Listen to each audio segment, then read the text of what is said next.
1942. The Pacific Ocean thundered with the roar of warships and the scream of dive bombers.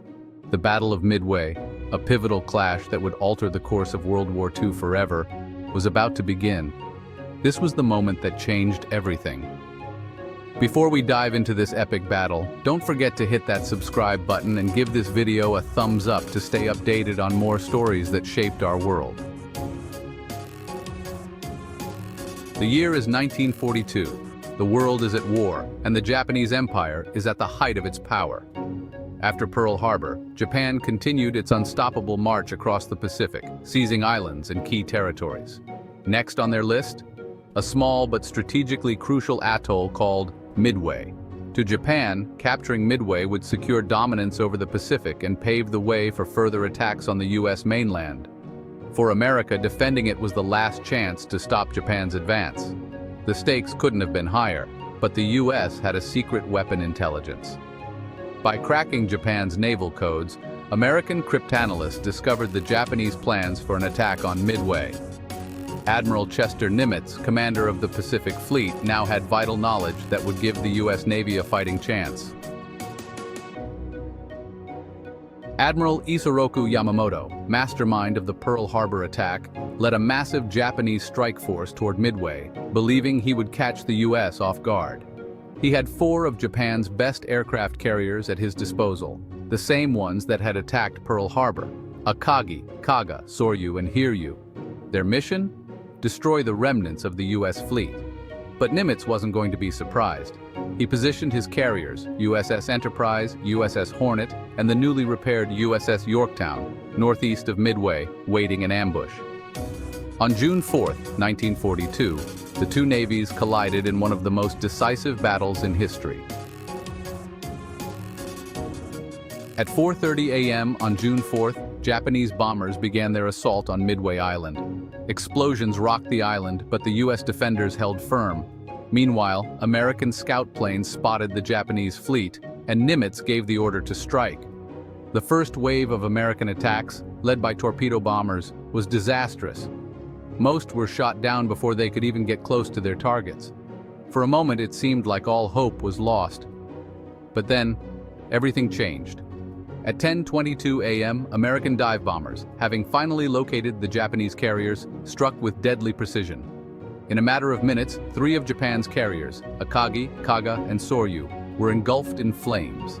The pride of Japan's navy was reduced to burning wrecks. Despite the catastrophic losses, 1 Japanese carrier remained, the Hiryu.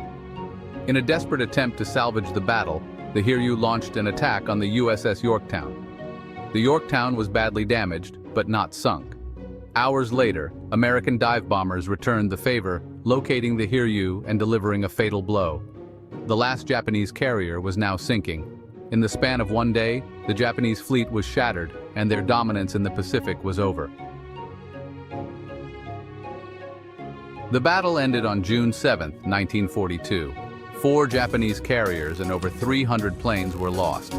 The U.S. Navy had struck a crippling blow to the Imperial Japanese Navy, one from which they would never fully recover. Midway was not just a tactical victory. It was the moment that shifted the balance of power in the Pacific. From this point forward, Japan was on the defensive, and the U.S. began its island-hopping campaign that would eventually lead to victory. Do you think the outcome of the war would have been different if Japan had won at Midway?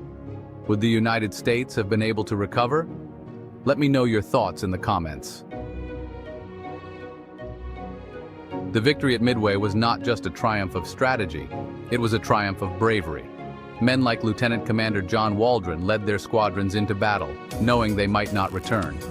Waldron's torpedo squadron was almost entirely wiped out, but their sacrifice paved the way for the decisive dive bomber strikes. Then there was Ensign George Gay, the sole survivor of his torpedo squadron, who floated in the Pacific for hours, watching as the Japanese carriers burned. His story is one of many examples of the courage and sacrifice that defined this battle. The Battle of Midway was not just a turning point in the Pacific, it was a turning point in the entire war. Historians and military strategists still study this battle for its lessons on intelligence, strategy, and bravery. It marked the beginning of the end for Japan's ambitions in the Pacific. For the United States, it became a symbol of resilience and determination. The road to victory was long, but Midway gave the Allies the momentum they needed. Midway was more than just a battle. It was the moment that turned the tide of World War II in the Pacific, and its legacy continues to shape military strategy today. If you found this story as fascinating as I did, don't forget to hit subscribe and give this video a thumbs up. Thank you for watching, and as always, remember to learn from the past to understand the future.